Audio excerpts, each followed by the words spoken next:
This video covers how to do internal chat with the other librarian that you're working with.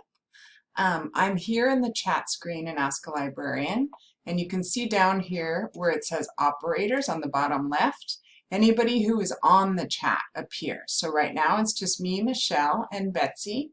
So if I wanted to talk to Betsy and coordinate something about who's covering online reference, I would click on her name. You can see here our chat, testing it out, appears. So I could say something like, "Hi Betsy, I'm going to get lunch.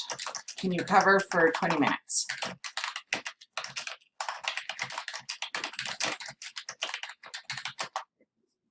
And then I would wait for Betsy to write me back, and I can use this to manage the chat, to ask questions, and to work together and talk like we would at the reference desk.